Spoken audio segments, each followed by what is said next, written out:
The silver ship moved through space like a giant metal fish. Inside, strange beings worked at glowing screens and crystal controls.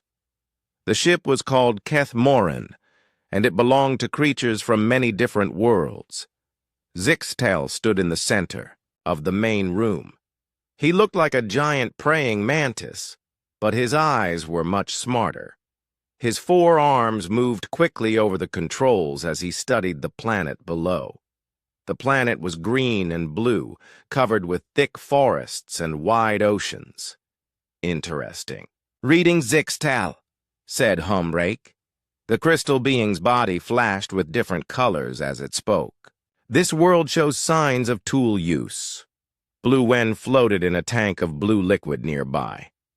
The fish-like alien's gills moved as it breathed the special water.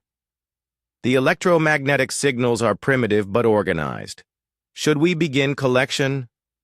Zixtal clicked his mandibles together. This was how his species showed they were thinking hard. For 300 years, the Galactic Scientific Consortium had been finding new worlds and studying their life forms. This planet, which they called Terra 3, looked like many others they had found. "Begin standard protocol," Zixtal decided. "Deploy the biocollection drones. We need samples of the dominant species."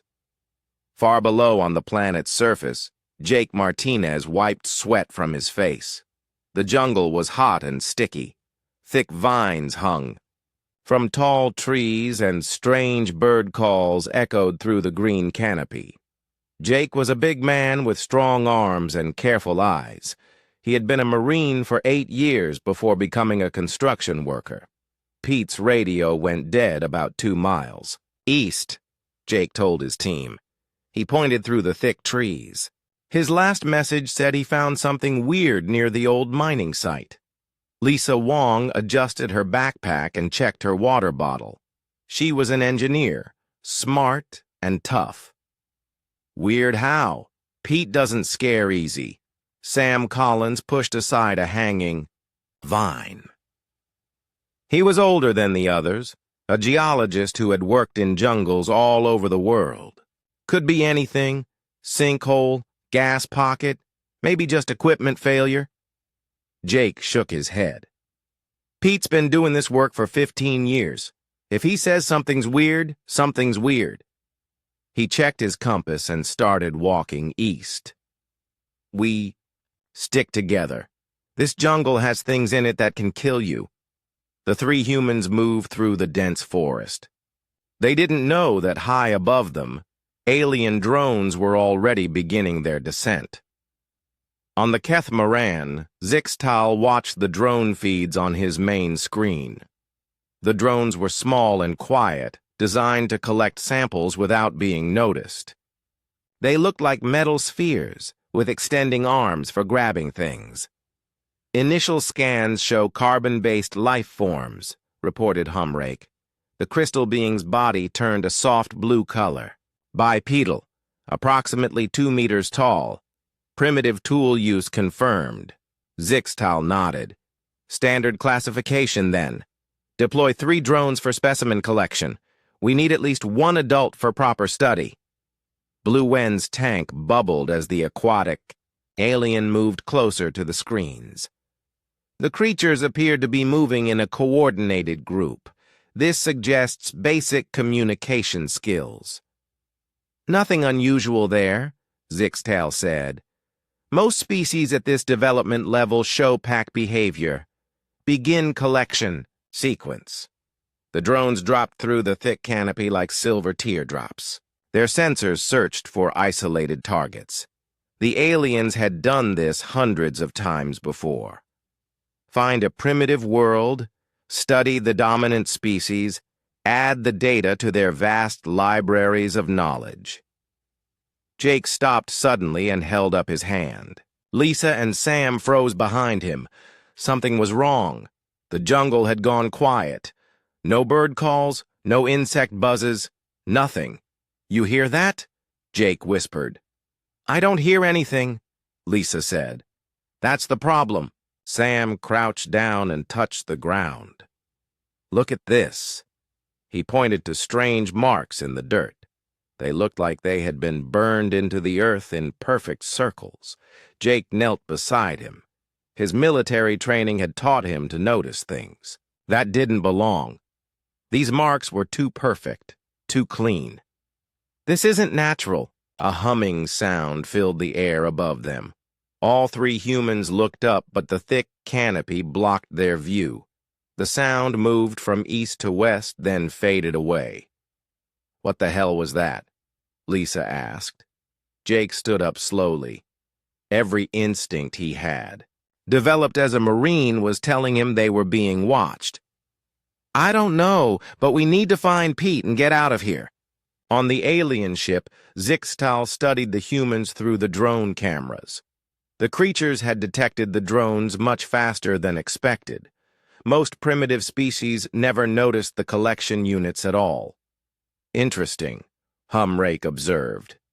Their sensory awareness is above average for their development level. Should we abort? Bluen asked. Zixtal considered this. The creatures seemed more alert than usual, but they were still clearly primitive. They had no visible weapons beyond simple tools. Their clothing was basic fabric and metal. No, continue with collection, but maintain distance until we can isolate one of them.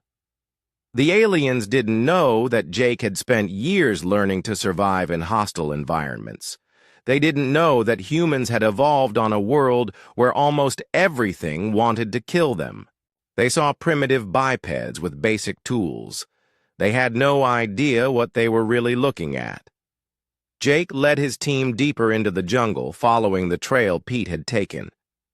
Behind them, the alien drones followed at a safe distance. The drones' computers analyzed everything they saw: height, weight, muscle density, reaction time. All the data went back to the Keth Moran, where it was filed under Primitive Species, Standard Protocol. The jungle grew thicker as they moved east. Massive trees blocked out most of the sunlight. Strange flowers hung from vines, and the air smelled of rotting leaves and damp earth. Jake moved carefully, checking every shadow, listening for any sound that didn't belong. There, Sam said, pointing ahead. Pete's survey equipment. They found Pete's metal detector and sample bags scattered around a small clearing. His radio lay broken against a tree, but there was no sign of Pete himself. Jake picked up the radio and examined it. The metal was crushed, as if something very strong had squeezed it. This wasn't an accident. Lisa found strange metal pieces scattered in the dirt. They were silver and smooth, unlike anything she had ever seen. Jake, look at this. The metal pieces were fragments of the first drone, which had malfunctioned and crashed. The aliens didn't know their equipment had failed. They didn't know the evidence of their presence was scattered across the jungle floor. But something else had found the crashed drone first. Something that lived in this jungle and considered it home. Something that was now very angry about intruders in its territory. High above, Zixtal prepared to give the order for specimen collection. He had no idea that the real apex predator of this world was already hunting. Deep in the jungle, something moved through the shadows. It was huge, bigger than any animal Jake had ever seen. The creature stood 12 feet tall on powerful legs. Its body was covered in dark scales that reflected no light. 6 limbs moved, with deadly grace. 4 legs that could crush bones, and 2 arms that ended in claws like sword blades. The razor maw was the perfect killer. Its ancestors had hunted in these jungles for millions of years. Nothing that entered its territory survived. The massive head held jaws that could bite through metal. Small, intelligent eyes studied everything around it. The alien drones had been flying over its territory for hours. The strange metal objects made sounds the creature had never heard before. When one of them crashed near its den, the razor maw had investigated. The smell was wrong, foreign, dangerous. Now there were new intruders. The creature could smell them from a mile away. These new things walked on two legs and made different sounds. They were in its territory, and they would die. Jake studied the broken metal pieces Lisa had found. The material was like nothing he had seen before. It was too light to be steel, too strong to be aluminum. The edges were perfectly smooth, as if they had been cut by a laser. "This stuff isn't from any mining operation," he said. "It's not from anywhere on this planet." Sam looked nervous. "What are you saying?" "I'm saying we need to find Pete and get out of here right now." Jake stood up and checked the jungle around them. The silence was getting worse. Even the insects had stopped making noise. Lisa picked up another piece of the strange metal. "If this is what I think it is, this is the biggest discovery in human history. It won't matter if we're dead," Jake said.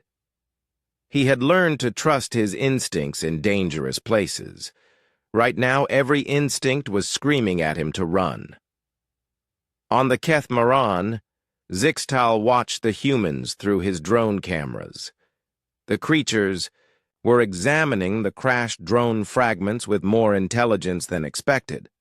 Most primitive species would have ignored the foreign technology. "They're analyzing the materials," Humrake observed. The crystal being's body flashed yellow with interest. "This level of scientific curiosity is unusual." Blue Wen's tank bubbled as the aquatic alien moved closer to the screens. "Should we retrieve the fragments?" "Not yet," Zixtal decided. "We need a live specimen first. Deploy the collection net around the isolated male." The aliens had been watching Jake's team for hours. They had identified Jake as the leader based on his movement patterns and the way the others followed him. He would make an excellent subject for study. Two more drones descended through the canopy. These were different from the survey drones.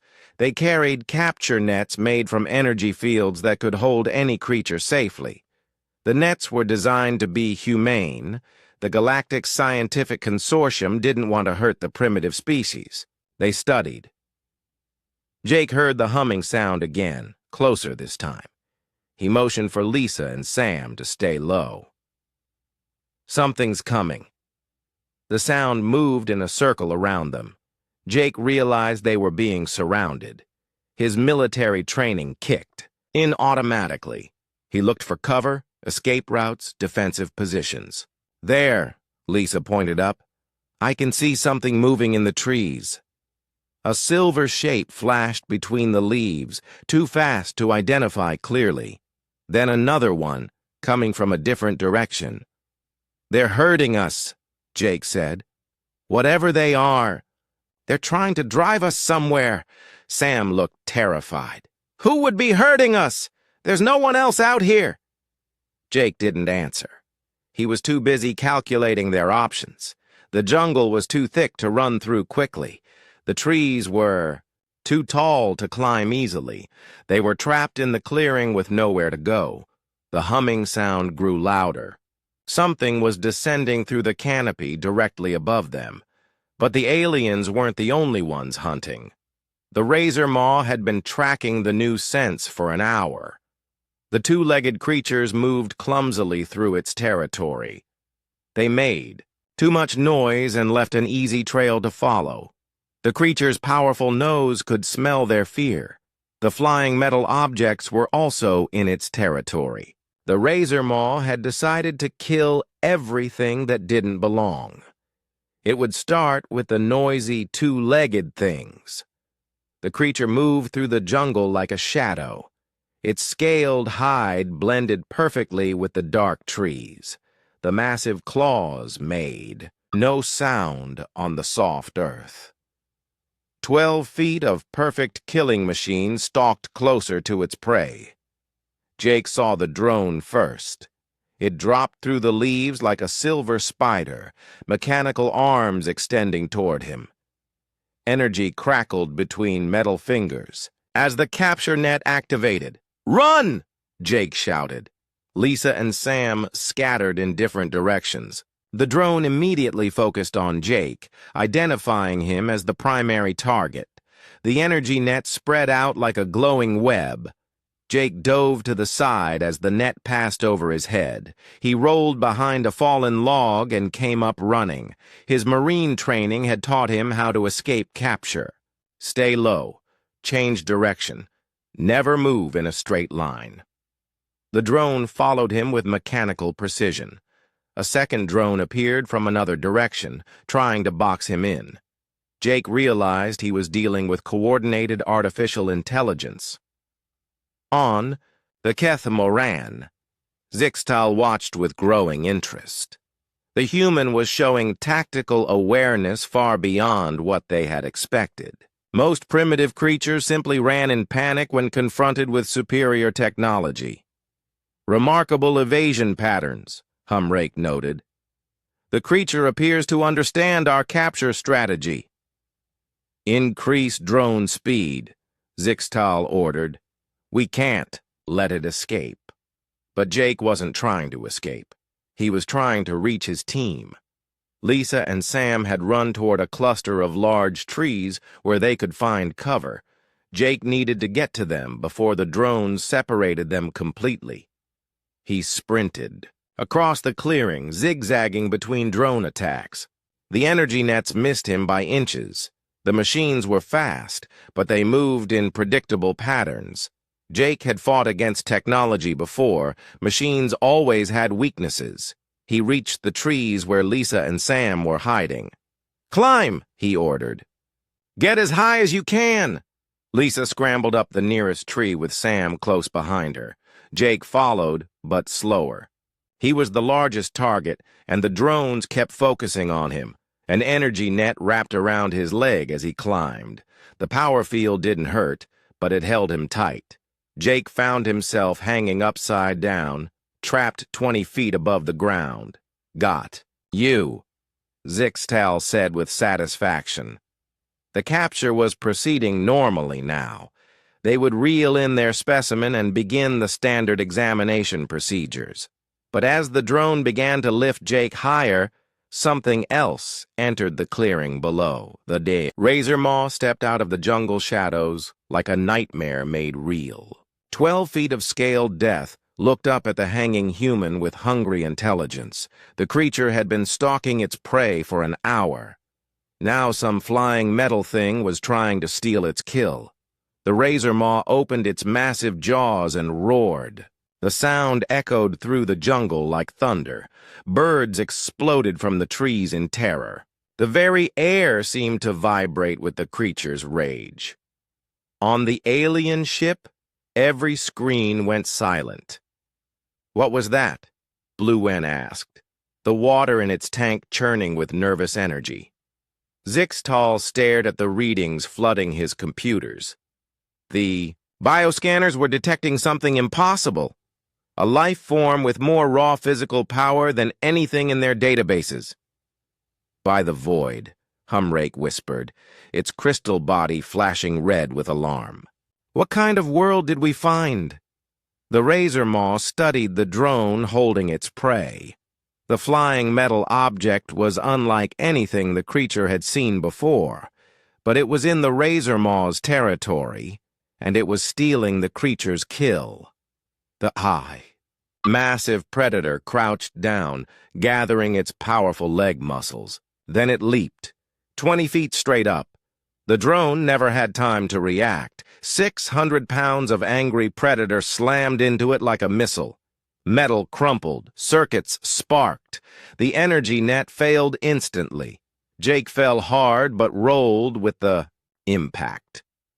Years of military training had taught him how to fall safely. He came up on his feet just as the Razor Maw landed beside him. For a moment, human and alien predators stared at each other. Jake saw intelligence in those dark eyes. The creature was studying him, deciding whether he was worth killing. Then the razor maw smiled, showing teeth like daggers. Jake realized that the drones had been the least of his problems. The razor maw moved like liquid death.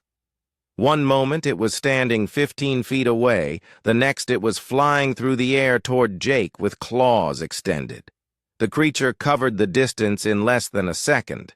Jake threw himself backward, rolling under a fallen log as razor-sharp claws sliced through the air where his head had been. The creature's momentum carried it past him, but it twisted in midair and landed facing him. No wasted motion, perfect predator reflexes. "Jake!" Lisa screamed from high in the trees. "Get up here!" But Jake was already moving. The razor maw lunged, again jaws opening wide enough to bite him in half. Jake dove to the side, came up running, and sprinted toward a gap between two massive trees. The creature followed, its 6 limbs moving in perfect coordination. Jake could hear the thing breathing behind him. Hot, wet air that smelled like rotting meat. The creature was playing with him, he realized. It could have caught him already if it wanted to. This was a game to the razor maw. Above them, Lisa and Sam clung to tree branches 30 feet off the ground. Lisa was an engineer, trained to solve problems. But she had never seen a problem like this. The creature below was bigger than a grizzly bear and moved faster than a mountain lion. "We have to help him," she said. Sam shook his head. "With what? We don't have any weapons." Lisa looked around desperately. The trees were full of thick vines and dead branches. "Maybe we can distract it." She broke off a dead branch as thick as her arm and threw it down at the razor maw. The branch bounced off the creature's scales without leaving a mark. The razor maw didn't even look up. On the Kethmaran, the alien crew watched in fascination. Their bioscanners were recording everything. The apex predator was beyond anything in their databases. 6 limbs, retractable claws, jaw strength that could crush metals, and reflexes faster than their instruments could measure. "Magnificent," Zixtal whispered. "This creature is perfectly evolved for killing." Humrake's crystal body flashed with excitement. "Look at the muscle density readings. It's stronger than a Thraxian war beast." Bluen studied the human's movement patterns. "The biped is showing unusual behavior. Most prey species flee in straight lines when confronted by apex predators." That was true. Jake wasn't running away from the razor maw. He was moving in a wide circle around the clearing, keeping obstacles between himself and the creature. Every few seconds he would change direction or duck behind a tree. The pattern looked almost like he was studying the creature. The aliens didn't understand what they were seeing. In their experience, primitive species had 2 responses to apex predators: freeze in terror or run blindly. Jake was doing neither. Jake's military training had included courses on dangerous animal encounters. The instructors had taught him that every predator had patterns, ways it moved, ways it attacked, ways it could be predicted. The key was to survive long enough to learn those patterns. The razor maw was fast, but it was also big. That meant it couldn't change direction as quickly as something smaller. It was powerful. But that power came with limitations. Jake just had to figure out what they were. The creature lunged at him again. This time, Jake paid attention to how it moved. The razor maw pushed off with its rear legs and guided itself with its front legs. The claws on its arms were for grabbing prey, not for running. That meant its arms were slightly less protected during an attack. Jake filed that information away and kept moving. The razor maw was getting impatient. Usually its prey was dead within the first few seconds. This small creature was lasting much longer than expected. The predator decided to stop playing and end the hunt. It gathered itself and leaped, Not at where Jake was, but at where Jake was going to be. The creature had calculated his movement pattern perfectly. There was nowhere for the human to dodge. Jake saw the attack coming and realized he was out of options. The razor maw was in the air, claws extended, jaws open. In half. A second, those teeth would close around his chest. So Jake did something no prey animal had ever done before. Instead of trying to get away from the attack, he stepped forward to meet it. The razor maw's calculations were thrown off completely. Its prey had suddenly become a moving target in an unexpected direction. The creature tried to adjust its attack in mid-air, but physics wouldn't allow it. Jake dropped to one knee and let the creature's momentum carry it over his head. As it passed, he drove his elbow upward into the soft spot under its jaw. The impact sent shock waves through both of them. The razor maw crashed into a tree behind Jake, stunned and confused. No prey had ever fought back before. The creature shook its massive head and looked at the small biped with new interest. In the trees above, Lisa and Sam stared in shock. "Did he just punch that thing?" Sam asked. "He hit it in the throat," Lisa said. "He's fighting it." On the alien ship, alarms were going off. The bioscanners were detecting something impossible. The humans' readings were changing. Heart rate, muscle tension, brain activity, everything was spiking beyond normal parameters. "What's happening to it?" Blue Wen asked. Zixtal studied the readings carefully. "I think it's entering some kind of combat state. Many species have emergency response systems, but the aliens had never seen emergency response like this. The humans' strength readings were increasing. Its reaction time was getting faster.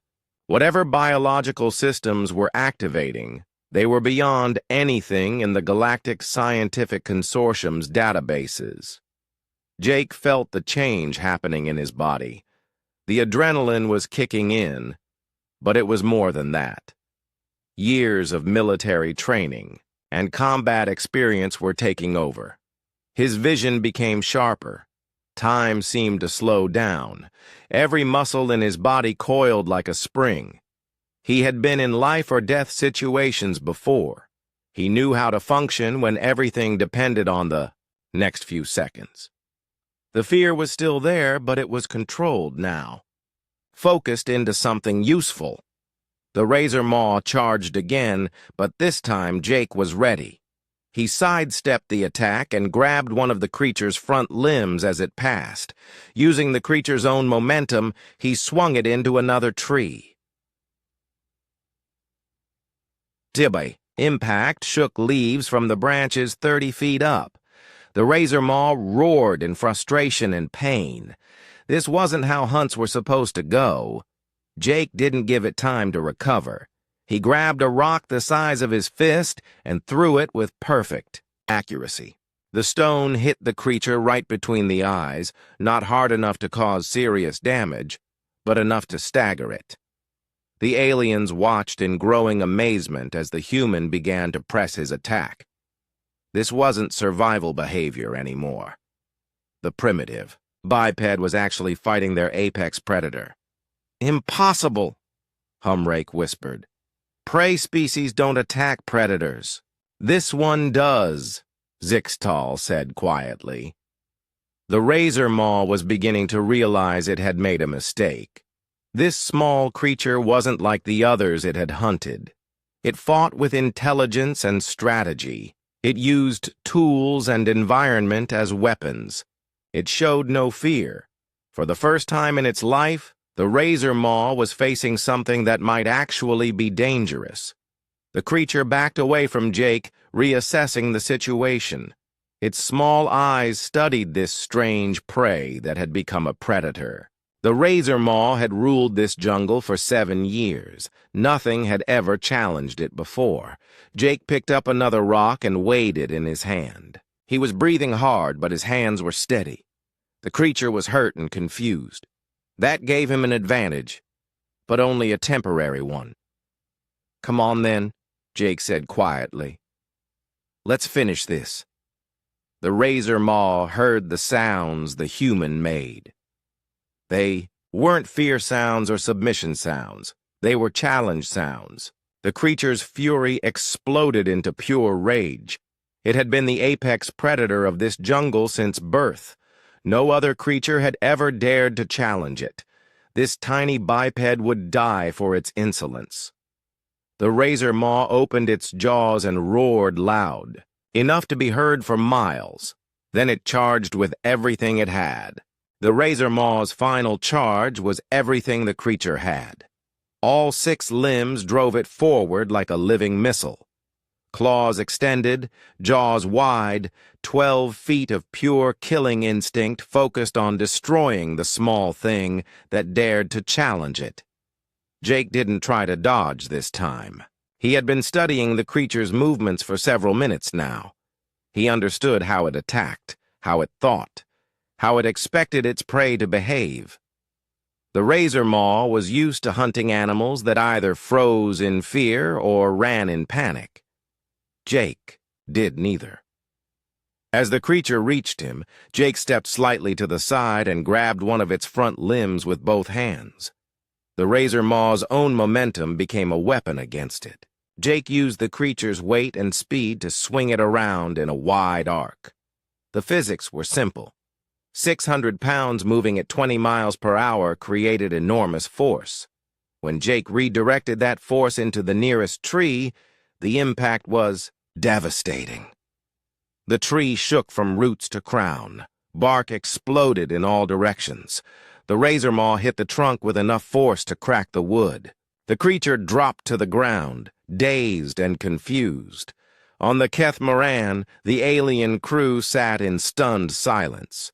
Their instruments were recording impossible readings.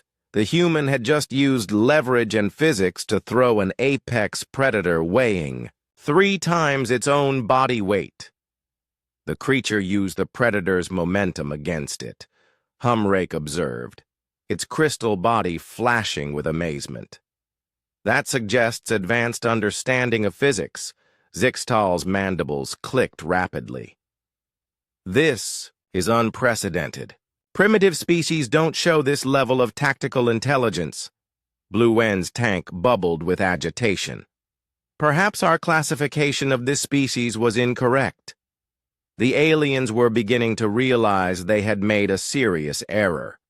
Their databases classified species based on technology level and social development. They had assumed that a species without space travel or advanced cities would be primitive in all ways.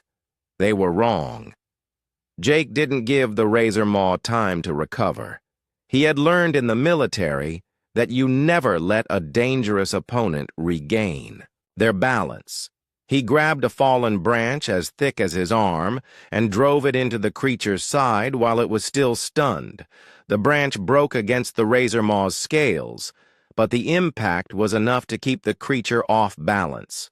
Jake immediately grabbed another branch and struck again, this time aiming for the joints where the scales didn't overlap as much. The razor maw roared in pain and anger. No prey had ever heard it before. The creature lashed out with its claws, barely missing Jake's chest. The human rolled away and came up with a handful of stones. Jake threw the stones with military precision. Each one hit a vulnerable spot, the creature's eyes, throat, the soft areas between scales. The razor maw shook its head and tried to focus on its attacker, but Jake was already moving again. He had studied the creature's anatomy during their fight. Like most predators, the razor maw was built for quick kills, not extended combat. Its massive muscles were designed for burst attacks, not sustained fighting. Jake, on the other hand, had been trained for exactly this kind of situation. Military conditioning had built his endurance for extended combat. He could keep fighting long after most opponents were exhausted. The razor maw charged again, but slower this time. Jake could see the creature was getting tired. Its movements were less coordinated, its attacks less precise. The human began to press his advantage. When the creature lunged, Jake grabbed its head and drove his knee into its throat. When it tried to bite, he twisted away and struck the pressure points behind its jaw. Every attack was calculated, aimed at specific weaknesses. The aliens watched their apex predator being systematically dismantled by a supposedly primitive biped. The humans' fighting technique was unlike anything in their databases. It combined physical strength with anatomical knowledge and tactical thinking. "It knows where to strike," Zixtal said in amazement. "The creature understands the predator's anatomy better than the predator itself." Lisa and Sam watched from the trees in shock. They had known Jake was a former Marine, but they had never seen him fight before. This wasn't the construction worker they knew. This was a soldier who had been trained to kill or be killed. "Where did he learn to do that?" Sam asked. Lisa couldn't answer. She was watching Jake systematically destroy a creature that should have been able to kill him easily. Every move he made was precise and controlled. He was treating the fight like a problem to be solved. The Razor Maw was beginning to panic. For the first time in its life, it was losing a fight. The small creature it had planned to kill for fun was hurting it badly. The predator's simple mind couldn't understand what was happening. Jake saw the change in the creature's behavior. The Razor Maw was no longer attacking with confidence. It was becoming defensive, trying to protect itself rather than kill its prey. That meant Jake had broken its spirit, but he also knew the creature was still extremely dangerous. Wounded predators were often more vicious than healthy ones. The Razor Maw might try one final, desperate attack that could kill them both. Jake decided to end the fight before that could happen. He circled around to the creature's side, staying just out of reach of its claws. The Razor Maw turned to follow him, but its movements were slower now. Blood ran from cuts around its eyes and throat. Its breathing was labored. When the creature turned its head to track him, Jake saw his opportunity. He grabbed a rock the size of a baseball and threw it with all his strength at the base of the creature's skull. The impact sent the Razor Maw staggering. Jake immediately followed up with another rock, then another. Each strike was aimed at the same spot, gradually wearing down the creature's defenses. The Razor Maw tried to charge one more time, but its legs gave out halfway through the attack. The creature crashed to the ground, struggling to get back up. Jake stood over the fallen predator, breathing hard but still ready to fight. He had more rocks in his hands, ready to throw if the creature moved. But the Razor Maw was finished. It lay on its side, chest heaving, dark eyes staring up at this impossible opponent. On the alien ship, the crew sat in silence. Their apex predator had been defeated by a primitive biped using nothing but rocks and sticks. The readings on their screens made no sense according to everything they thought they knew about evolution and natural selection. "How is this possible?" Blue Wen asked. Zixtal studied the data streaming across his computers. The human's vital signs were still elevated, but stable. Its movements remained coordinated and purposeful. Whatever biological systems allowed this level of combat performance, they were far beyond anything the aliens had encountered. "We need to reclassify this species immediately," Zixtal said. "They're not primitive at all." Humrake's crystal body flashed red with alarm. "If one of them can defeat our apex predator, what are they really capable of?" The aliens began to understand that they had discovered something unprecedented, a species that had evolved not just intelligence, but the ability to apply that intelligence in combat against physically superior opponents. Jake looked down at the defeated Razor Maw. The creature was still alive, but it was no longer a threat. In the military, he had been taught to respect enemy combatants, even the ones trying to kill him. This creature had fought bravely according to its nature. "Stay down," Jake said quietly. "We're done here." The razor maw seemed to understand. It made no attempt to get up. For the first time in its life, it had met something stronger than itself. The creature closed its eyes and accepted defeat. Jake turned away from the fallen predator and looked up at Lisa and Sam in the trees. "You can come down now. It's over." But as his friends began to climb down from their hiding places, Jake heard something that made his blood run cold. More roaring in the distance. Not just one voice, but several. The razor maw he had just defeated wasn't alone. Its calls during the fight had summoned the rest of its pack. The roaring came from 3 different directions, deep, powerful calls that echoed through the jungle like thunder. Jake counted at least 4 distinct voices, maybe more. The defeated razor maw had called its pack, and they were coming fast. "Get back up in the trees," Jake ordered Lisa and Sam. "Now!" His friends scrambled back up the nearest tree without arguing. They had seen what one of these creatures could do. The thought of facing several at once was terrifying. Jake looked around the clearing for better defensive positions. The fallen razor maw was still breathing but couldn't stand. That was one threat neutralized, but the others would be here soon. He needed weapons, cover, anything that could give him an advantage. The roaring was getting closer. Jake could hear heavy footsteps crashing through the jungle. Multiple sets of them, moving in coordination. These creatures hunted as a pack, which meant they were even more dangerous than he had thought. On the Keth Moran, alarms were sounding throughout the ship. The bioscanners were detecting multiple large life forms converging on the human's location.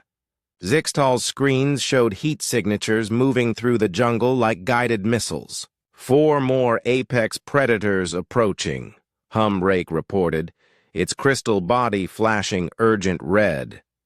"They're moving in formation." Blue Wen's tank churned with agitation.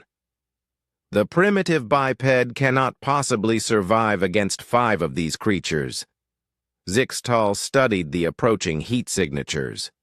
The creatures were spacing themselves around the clearing, trying to surround their target. It was sophisticated pack-hunting behavior. Fascinating. They're using coordinated tactics. The aliens prepared to witness the inevitable death of their test subject. No creature could fight 5 apex predators at once. Even their most advanced combat species would struggle against those odds. They had no idea what they were about to see. The first new razor maw burst into the clearing from the east. It was larger than the one Jake had defeated, with darker scales and longer claws. The creature saw its fallen packmate and let out a roar of rage that shook leaves from the trees. Jake was ready for it. He had used the time to gather more rocks and position himself near a fallen log that could provide cover. When the creature charged, he didn't try to meet it head-on like before. Instead, he dove behind the log and let the razor maw crash into the wood. The impact split the log in half, but it absorbed most of the creature's momentum. Jake rolled out from behind the wreckage and struck the razor maw in the back leg with a rock the size of his fist. The creature stumbled and turned to face him. That's when the second razor maw attacked from behind. Jake heard it coming and threw himself sideways. Claws raked across his back, tearing through his shirt and opening 4 deep cuts in his skin. Pain exploded through his nervous system, hot and sharp. But instead of weakening him, the injury triggered something deeper in Jake's biology. Something that had been built into humans through millions of years of evolution on a world where everything wanted to kill them. The aliens watched in amazement as the humans' bio-readings spiked beyond anything they had seen before. Heart rate, muscle tension, neural activity, Everything redlined simultaneously. Whatever was happening to the creature was beyond their understanding. Jake felt the change wash over him like a wave of fire. The pain from his wounds became distant and unimportant. His vision sharpened until he could see individual scales on the creature's hides. Time seemed to slow down, giving him more space to think and react.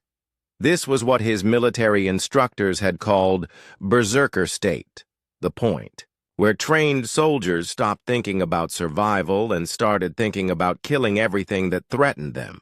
It was dangerous and difficult to control, but it could turn an ordinary human into something terrifying. The razor maw that had clawed him was already turning for another attack. Jake grabbed a broken piece of the log and swung it like a club. The wood connected with the side of the creature's head with a sound like thunder. The razor maw dropped like it had been hit by lightning. Jake had struck it with enough force to crack its skull. The creature twitched once and lay still. The other razor maw backed away, suddenly uncertain. It had never seen prey that could kill its packmates. The creature's simple mind struggled to process what was happening. Jake didn't give it time to think. He charged the creature with the broken log still in his hands. The razor maw tried to dodge, but Jake was moving faster than any human should have been able to move. The adrenaline and combat conditioning had turned him into something beyond normal human limitations. He caught the creature in the side and drove it backward into a tree. The impact shook the entire trunk. Jake followed up with the log, striking the creature repeatedly in the head and neck until it stopped moving. 2 down. At least 2 more to go. The remaining razor maws entered the clearing more cautiously. They had seen their packmates die, and some primitive instinct was warning them that this prey was different. Dangerous. Jake stood in the center of the clearing, breathing hard, covered in blood from his wounds and the creatures he had killed. His eyes had taken on a cold, calculating look that would have been familiar to anyone who had seen soldiers in combat. On the alien ship, the crew watched in horrified fascination. The primitive biped had just killed 2 apex predators in less than a minute. Its fighting technique had evolved from defensive to purely aggressive. "What is it?" Blue N whispered. Zixtal couldn't answer. According to everything they knew about evolution and biology, what they were watching was impossible. Prey species didn't kill predators. They especially didn't kill multiple predators in succession. "Look at the neural activity," Hamrake said, its crystal body pulsing with amazement. "The creature's brain is operating at levels we've never recorded. The human's brain scans showed activity patterns unlike anything in their databases. Neural pathways were firing in combinations that suggested enhanced reflexes, increased strength, and accelerated decision-making processes." Jake circled the 2 remaining razor maws like a predator stalking prey. The roles had completely reversed. The creatures that had come to kill him were now the ones being hunted. The larger of the 2 razor maws decided to attack first. It lunged with claws extended, trying to overwhelm Jake with pure speed and power. But Jake was ready for it. He caught the creature's front limb in both hands and used its momentum to throw it over his shoulder. The razor maw crashed into the ground hard enough to leave a crater in the dirt. Before it could recover, Jake was on top of it with a sharp rock in his hand. He drove the stone into the soft spot behind the creature's jaw with surgical precision. The razor maw convulsed once and went limp. Jake had found the exact pressure point that would shut down its nervous system. The last razor maw looked at the carnage around it and made a decision that surprised everyone watching. Instead of attacking, it backed away from Jake. The creature's instincts were finally overriding its pack loyalty. This strange prey had become something too dangerous to fight. Jake saw the fear in the creature's eyes and felt a moment of satisfaction. The razor maw turned and fled into the jungle, crashing through the undergrowth in its haste to escape. On the Catamaran, the aliens sat in stunned silence. Their apex predators, creatures that had ruled their world for millions of years, had been defeated by a single primitive biped using nothing but rocks and sticks. "Impossible," Zixtal whispered. But the evidence was right there on their screens. 3 dead apex predators and 1 fleeing in terror. The humans stood among the bodies, wounded but victorious. Jake felt the berserker state beginning to fade as the immediate threat passed. The superhuman strength and speed were ebbing away, leaving him tired and hurting. The cuts on his back burned like fire, and his hands were bruised from striking the creatures. But he was alive. More importantly, Lisa and Sam were safe. "You can come down now," he called up to his friends. "It's really over this time." Lisa and Sam climbed down from the trees in shocked silence. They stared at the dead creatures around Jake like they couldn't believe what they were seeing. "How?" Sam asked. "How did you do that?" Jake sat down heavily on the fallen log. The adrenaline crash was hitting him hard, making him dizzy and nauseous. "Training," he said simply, "and luck." But even as he said it, Jake knew it was more than that. Something had happened to him during the fight, something that went beyond normal human capabilities. He had moved faster and hit harder than should have been possible. Lisa examined his wounds with professional concern. "These cuts need medical attention. We need to get you to a hospital." Jake nodded, but he was still thinking about the fight, about the moment when everything had changed and he had become something more than human. He had felt that transformation before in combat situations overseas, but never to this extent. What worried him was how good it had felt, how natural. In the trees above them, alien drones continued to record everything. The beings on the catamaran were frantically updating their databases, trying to process what they had witnessed. They had come to study a primitive species. Instead, they had discovered something that challenged everything they thought they knew about life in the universe. Humans weren't just intelligent, they were something far more dangerous than that. Jake sat on the fallen log, trying to catch his breath. The cuts on his back were deep and painful, but they weren't life-threatening. Lisa was using strips torn from her shirt to bandage the wounds as best she could. Sam stood guard, watching the jungle for any sign of more creatures. "We need to find Pete and get out of here," Jake said. His voice was steady, but Lisa could see the exhaustion in his eyes. Fighting 3 apex predators had pushed him beyond normal human limits. "Can you walk?" she asked, tying off another makeshift bandage. Jake tested his legs and nodded. The adrenaline was wearing off, leaving him sore and tired but functional. Pete's radio went dead near the old mining site. That's about half a mile east of here. They gathered their equipment and started moving through the jungle again. Jake led the way, but more slowly now. He was still alert for danger, but his movements were careful and deliberate. The berserker rage had burned through his energy reserves. Behind them, alien drones followed at a distance. The beings on the catamaran continued to monitor everything, their shock gradually giving way to scientific fascination. "We must capture this specimen," Zixtal said. "The consortium needs to study these capabilities." Humrake's crystal body flashed with concern. "After what we just witnessed, this species is clearly dangerous beyond our initial assessment, which is exactly why we need to understand them," Zixtal replied. "Deploy the heavy containment unit." Bluen's tank bubbled with agitation. The creature just killed 3 apex predators. What makes you think our containment systems will hold it? Zixtal clicked his mandibles thoughtfully.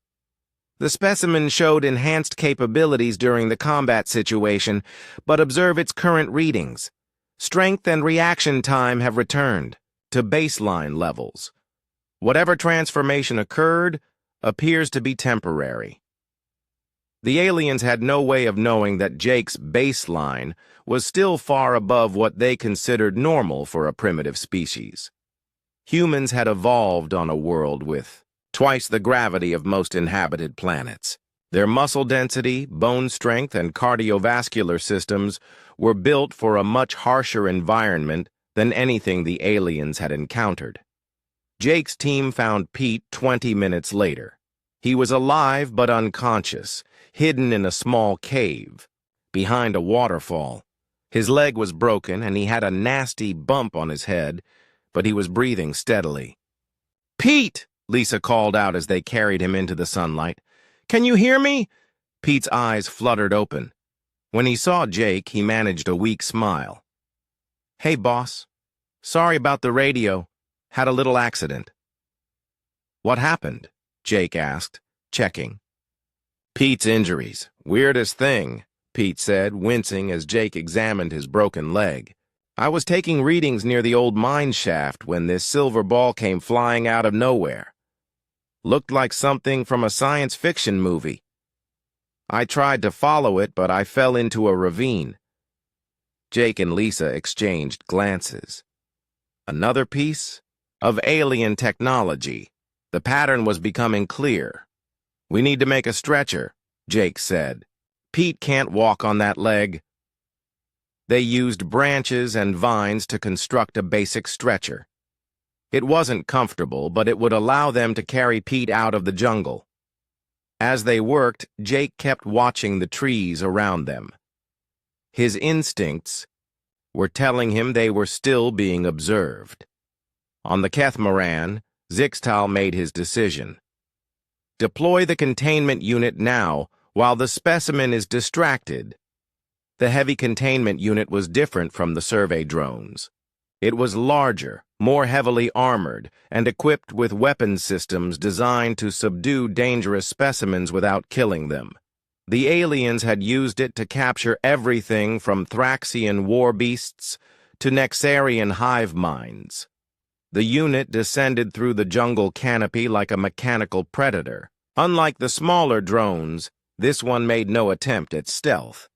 It wanted its target to know it was coming. Jake heard the humming sound first, louder than before, deeper, more threatening. He looked up through the trees and saw something that made his blood run cold. The containment unit was the size of a small aircraft, sleek black metal covered with glowing energy projectors. Mechanical arms extended from its underside, each one ending in different types of capture devices. This wasn't just an observation tool. This was a weapon. "Run," Jake said quietly. Lisa looked up at the approaching machine. "What is that thing?" "I don't know, but it's not friendly." Jake grabbed one end of Pete's stretcher. "We need to move. Now!" They started through the jungle as fast as Pete's condition would allow. The containment unit followed overhead, easily tracking them through the canopy. Energy beams began to cut through the trees around them, not trying to hit them directly, but hurting them toward a clearing ahead. "It's driving us somewhere," Lisa realized. Jake saw the pattern, too. The machine was using the same tactics the smaller drones had tried earlier. Force them into an open area where they couldn't hide or escape. "When we reach that clearing, split up. It can't follow all of us at once." The clearing was a natural amphitheater surrounded by tall trees, perfect for the containment unit's purposes. As soon as they entered the open space, energy nets began to deploy from the machine's mechanical arms. "Go!" Jake shouted. Lisa ran toward the trees on the left side of the clearing. Sam headed for the right side. Jake grabbed Pete under the arms. and started dragging him toward the largest tree, where the thick trunk might provide cover. The containment unit immediately focused on Jake, identifying him as the primary target based on the earlier combat data. Energy nets spread out like glowing webs, trying to entangle him before he could reach cover. Jake had seen this before with the smaller drones. He knew the timing of the nets, the pattern of their deployment. But carrying Pete made it impossible to dodge effectively. One of the nets caught his leg, wrapping around it with crackling energy. Jake felt the power field trying to paralyze his muscles. But something unexpected happened.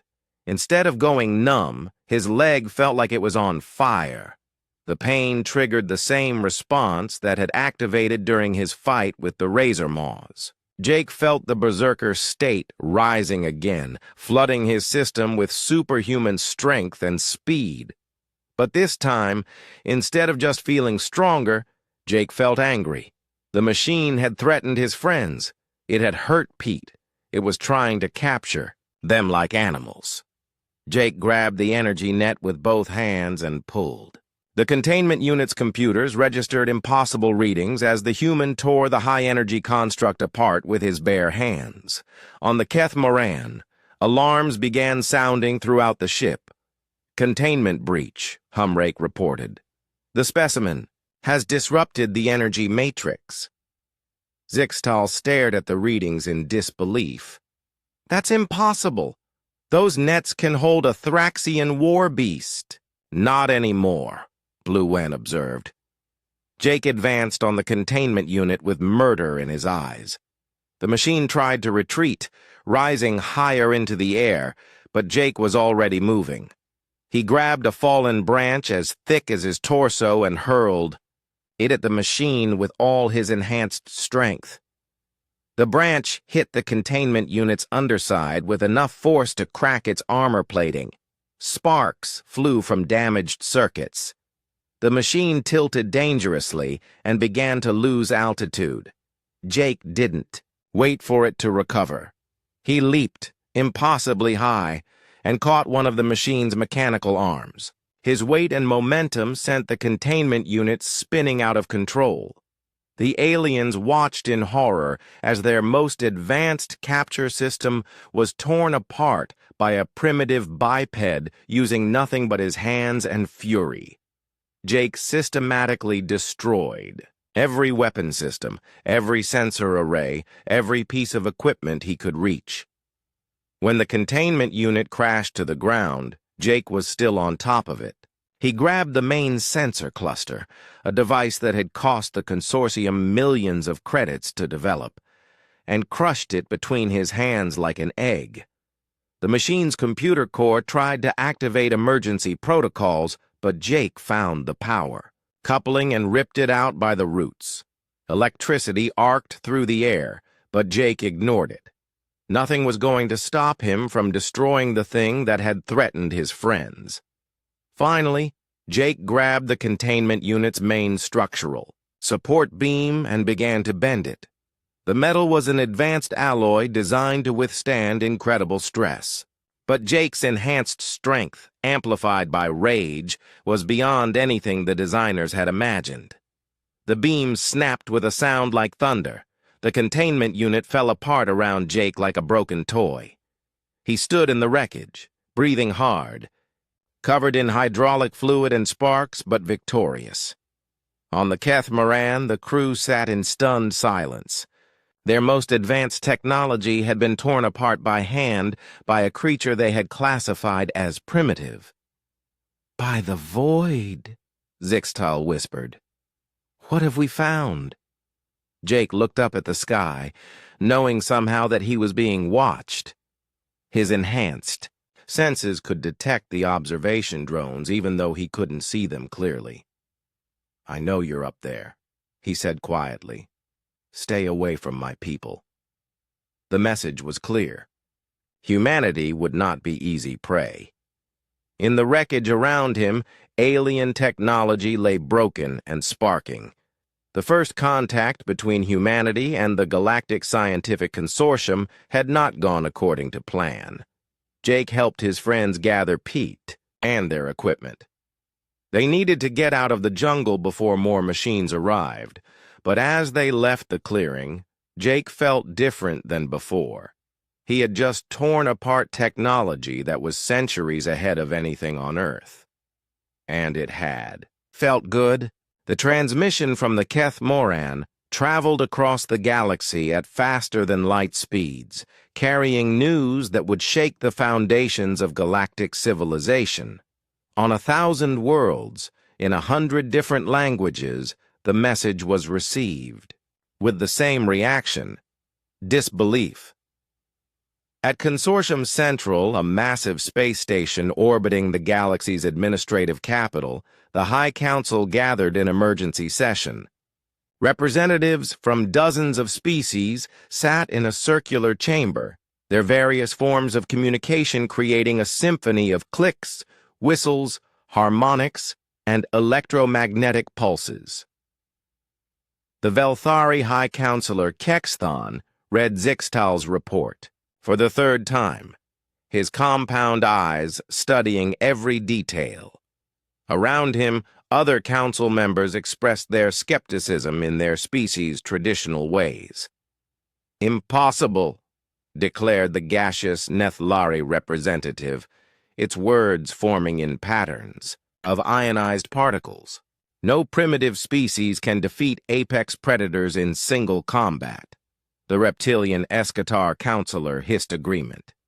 "Our databases contain no precedent for such behavior. This Zixtal must be malfunctioning." But Kexthon had worked with Zixtal for over 50 years. The scientist was meticulous, careful, and completely reliable. If he said he had witnessed a primitive biped killing multiple apex predators with bare hands, then it had happened. "Show the combat footage," Kexthan ordered.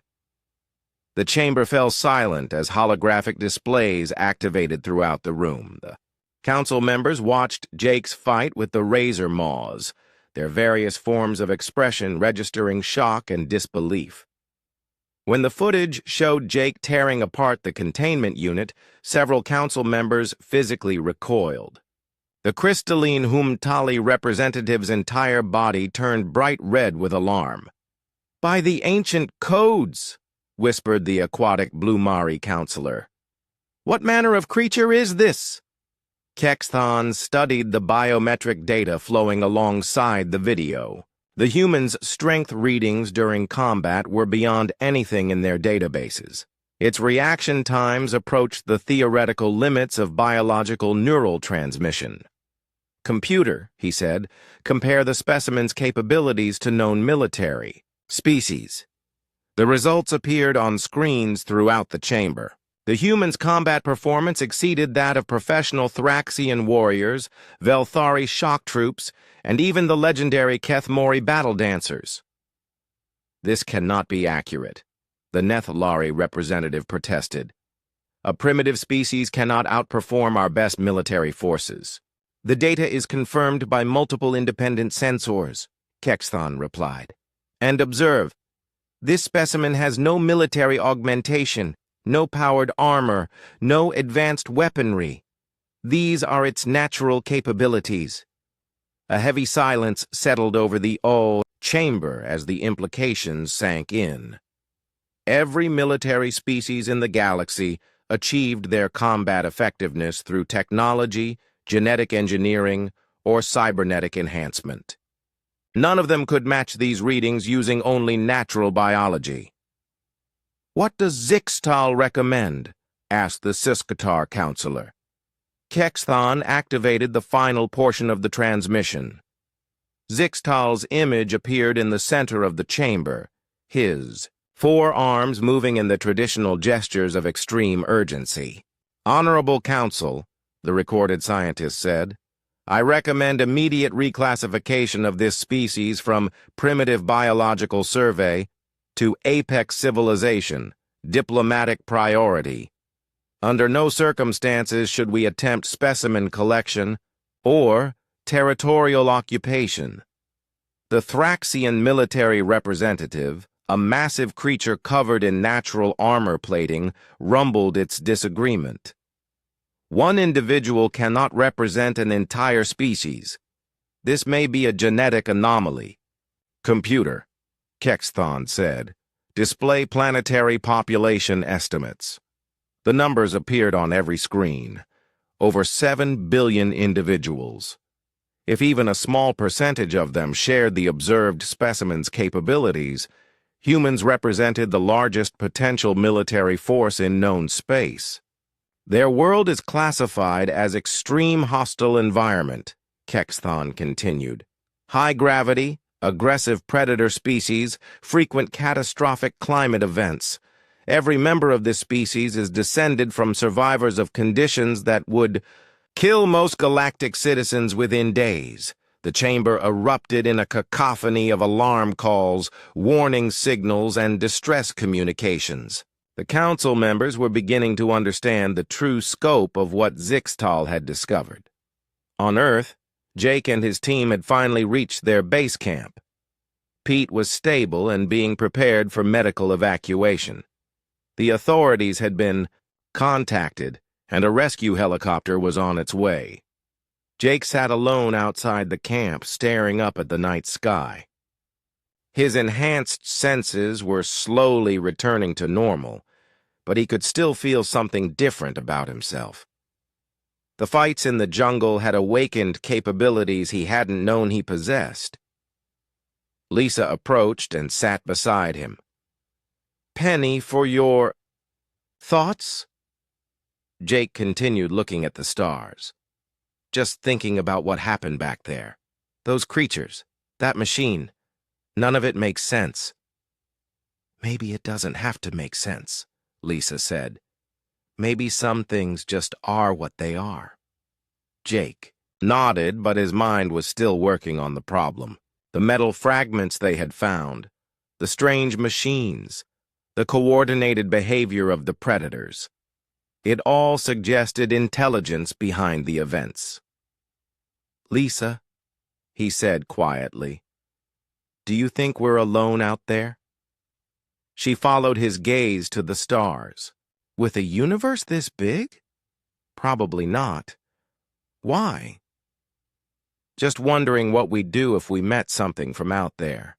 Something that might not be friendly.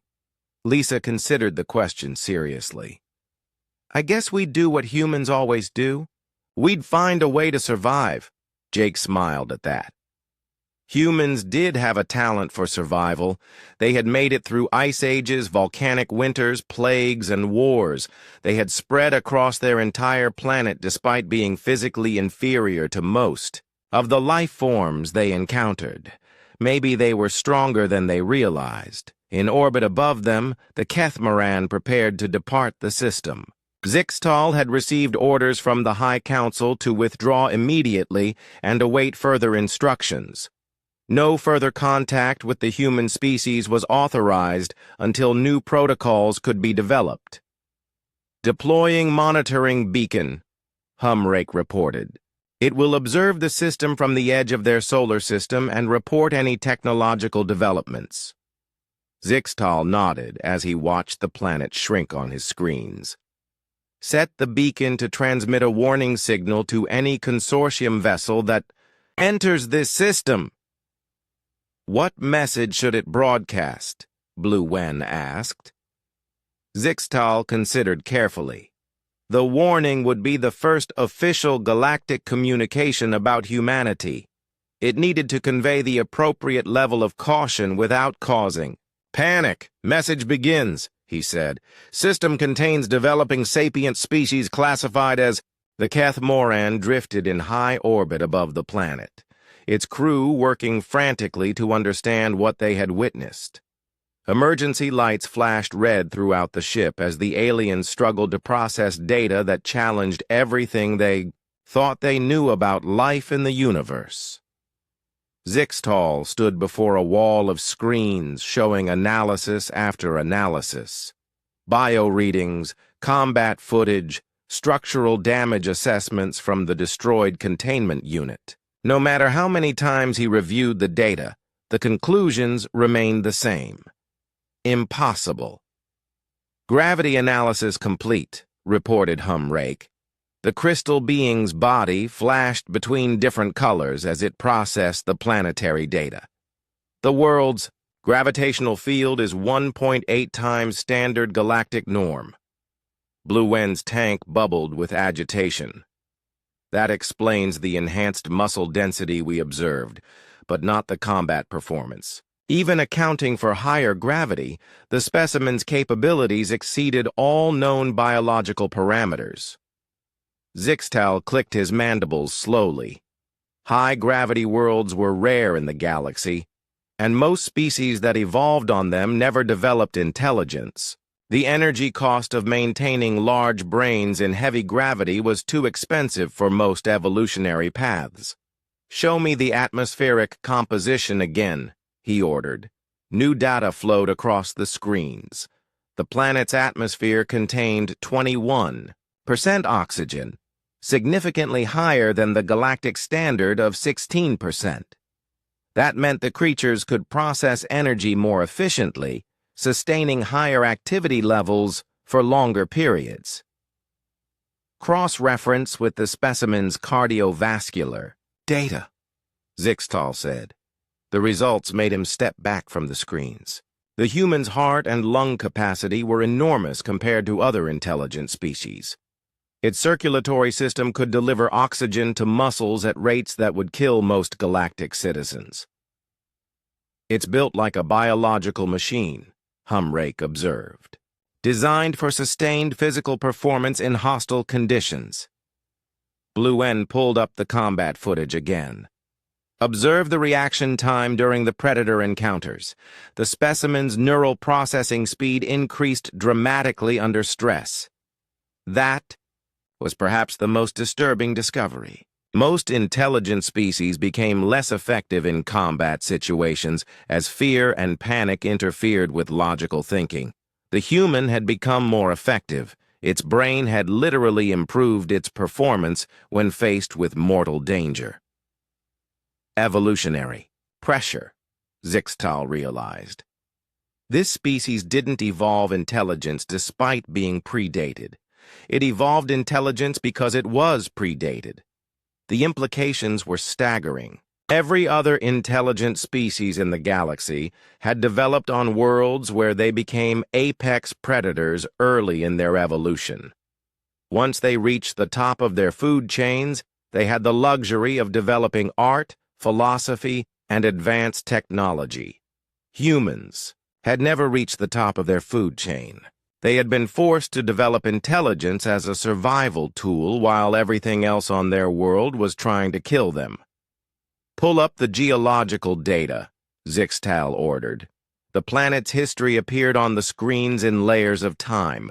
Multiple ice ages, massive volcanic eruptions, asteroid impacts, and climate shifts that would have destroyed most biospheres. Yet life had persisted and thrived. Estimated survival rate for pre-intelligent hominids during the last ice age, Zixtal requested. "Less than 0.01%, the computer responded. "Margin of error?" "The calculation assumes optimal conditions and maximum reproductive success. Actual survival rates were likely lower." Zixtal's mandibles clicked rapidly. The human species had survived multiple extinction events that should have wiped them out completely. Only the strongest, smartest, and most adaptable individuals had lived to reproduce. This species wasn't just tested by predators, he realized. It was tested by its entire world. Only the absolute best survived to pass on their genes. Humrake's crystal body flashed urgent yellow. If this is true, then every member of their species carries the genetic heritage of ultimate survivors. On the planet below, Jake's team had finally reached the edge of the jungle. Pete was stable, but needed proper medical attention. They had fashioned a better stretcher and were making good time toward their base camp. Jake walked point, constantly scanning for threats. The alien machines hadn't returned, but he wasn't taking any chances. His enhanced senses were still partially active, making him aware of every sound and movement around them. "Jake," Lisa said as they stopped to rest. "What happened back there? With those creatures and that machine?" Jake considered how to answer. He wasn't sure he understood it himself. "Military training, I guess. You learn to function under stress." "That wasn't just training," Sam said. "You moved like you were superhuman." Jake looked at his hands. They were bruised and cut from tearing apart the alien machine, but they had healed faster than normal. The cuts on his back had already stopped bleeding, and the pain was fading. "Maybe adrenaline," he said finally. "People can do incredible things when their lives are on the line." But even as he said it, Jake knew there was more to it than that. He had felt something awakening during the fights, something that had been sleeping in his genes, waiting for the right moment to emerge. On the Keth Moran, Zixtal was reviewing psychological profiles of the human specimen. The being's behavior patterns were unlike anything in their databases. No submission responses, he noted. When confronted with superior force, the specimen became more aggressive, not less. "Most species have built-in surrender mechanisms," Blue Wen observed, "behaviors that prevent futile resistance against overwhelming odds. This species appears to lack that programming entirely," Humrake added. "When faced with certain death, it chose to fight harder." Zixtal pulled up tactical analyses of the humans' combat techniques. Every move had been calculated and precise. The specimen had systematically identified weaknesses in its opponents and exploited them with devastating efficiency. "Tactical intelligence combined with enhanced physical capabilities," he murmured. "Tool use even under extreme stress, ability to turn environment into weapons." A new thought occurred to him. Computer. Theoretical analysis. What would happen if this species developed space travel? The ship's advanced AI considered the question for several seconds. Insufficient data for complete analysis. However, extrapolating. From observed characteristics, such a species would likely become a dominant force in any region they colonized. Dominant how? Their combination of intelligence, physical capability, and aggression would make them extremely effective at both resource acquisition and territorial defense. Other species would likely be displaced or subordinated. Zixtal felt a chill run through his exoskeleton. The Galactic Scientific Consortium had spent centuries cataloging peaceful species and advanced civilizations. They had never encountered anything like humans before. "What is their current technological development level?" he asked.